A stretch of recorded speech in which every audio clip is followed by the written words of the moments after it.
You know, they call these navel oranges, but that looks like a butthole. I just said, yes, man, right away, anything.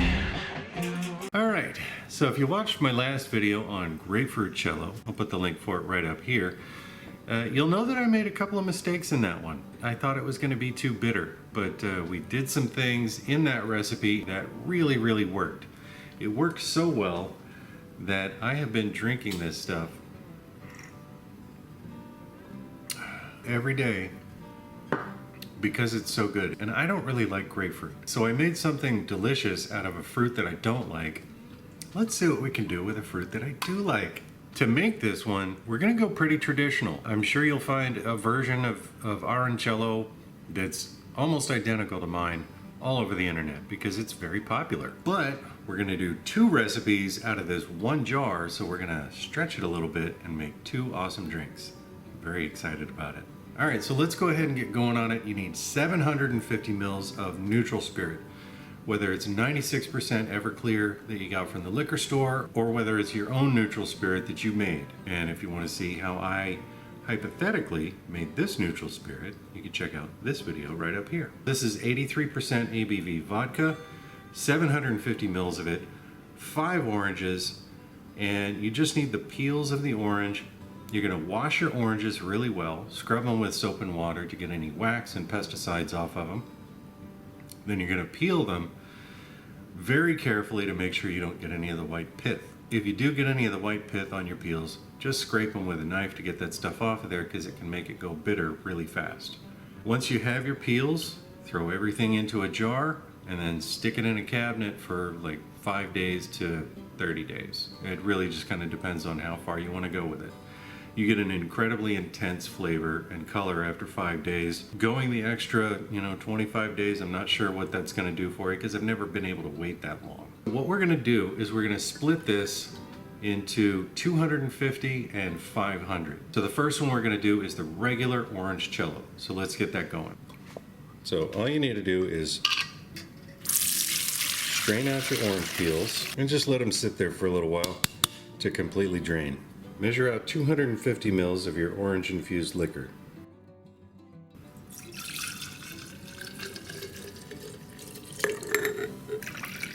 Measure out 250 mils of water and weigh out 150 grams of sugar.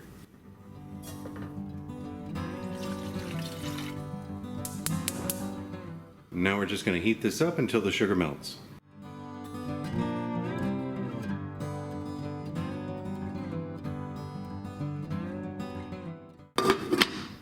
Cover it up and let it cool.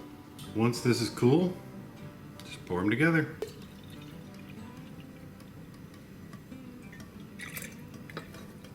And that, as they say, that's Arancello. You kind of need to let this stuff sit for a week or 2 in order for the flavor to really kind of marry together and mature and kind of even out. My wife phrased it better. She was saying that you can taste the separate layers. You can taste the orange, the alcohol, and the sugar all separately when it's really new like this.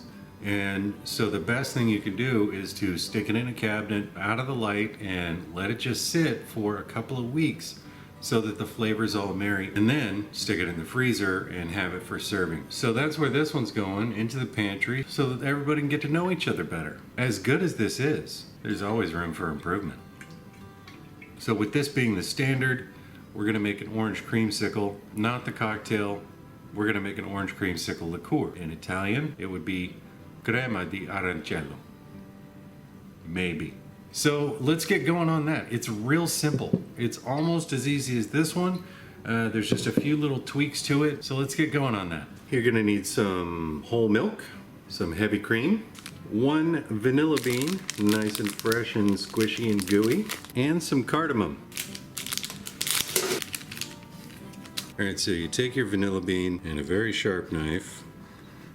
You're gonna split it lengthwise like that to expose the interior. And then you just take your knife and you pull the vanilla bean so you can get all that black gold out of the vanilla bean. So we're going to take 500 mils of milk, 300 mils of heavy whipping cream, the vanilla bean, all the vanilla bean paste. 300 grams of sugar. Heat it up on the stove and stir it until all the sugar is dissolved. We're just going to let this continue to heat up nice and slow up to 181 degrees Fahrenheit or 83 degrees Celsius. Some people will bring it up to a simmer or a boil, but there's really no need to do that. And with whole milk and heavy cream, there's a decent chance that if you bring it up that hot, you're going to curdle the milk and make it all grainy texture. So 181 or 83C and you're good to go. And after that, we're just going to throw a lid on it and let it cool down. All right, so now we've got our 500 mils of spirit infused with the orange. And we're just going to pour it all together.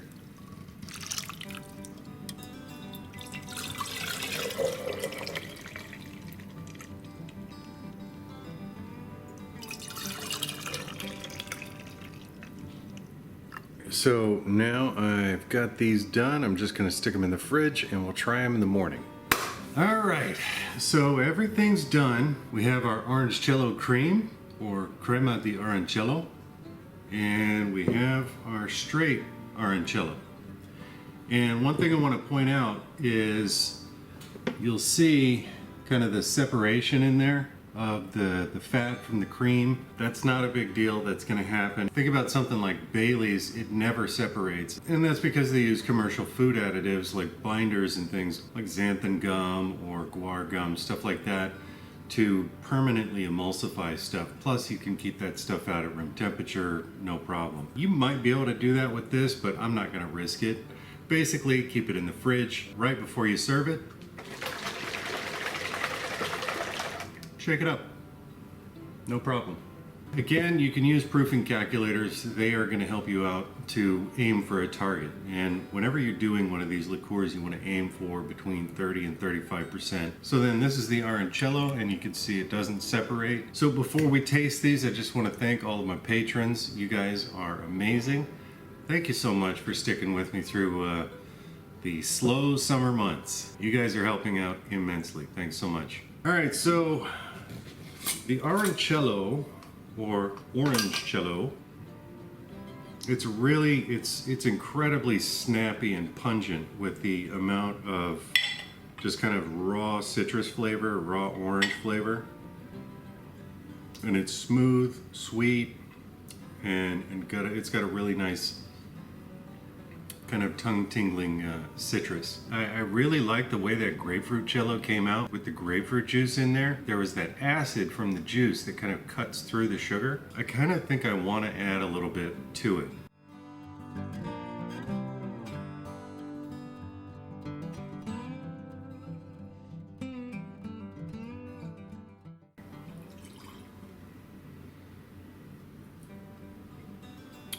Yep, that's all it needed.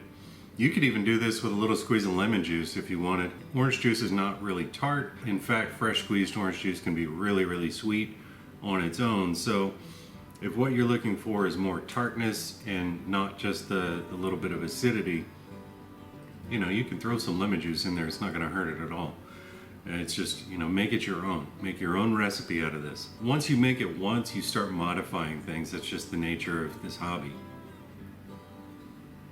Yeah, I dig that. It cuts the sweetness down just a touch, and I like that. Let's go ahead and taste the creamsicle, or OrangeCello cream. Look at how thick that is. The citrus is muted, of course, because it's in all this fat, but you can smell the vanilla. Oh, that's good. It's like alcoholic ice cream. Oh. That is good. And it's gone. I'm so glad I made a lot of that. It's definitely a liqueur, but it definitely has a very distinct, like, after dinner dessert kind of quality to it. You want to make sure you shake it up. The seeds from the vanilla bean, they sink down to the bottom. You want to make sure you keep that mixed in there so you get that full flavor with each sip. So I think these are just in time for summer. Having something that you can keep in the refrigerator or the freezer so that it's ice cold and have a nice little shot of it right after a big dinner. It's fantastic. So I can't wait to get this one in the freezer and give it the full test, you know, after a big meal. This one's dessert. So I highly recommend these. Give them a try. And if you've got any of your own recipes that you're willing to part with, feel free to post them down in the comments section. One of the best things about this community is that we share recipes and increase each other's knowledge. So if you learned anything, if you enjoyed this video, do me a favor, hit the like button because it really helps out the channel. If you want to see what kind of crazy stuff I'm going to do next time, hit the subscribe button and the little bell icon right next to it so you can get notified when I post new content. Thanks for watching. Talk at you later.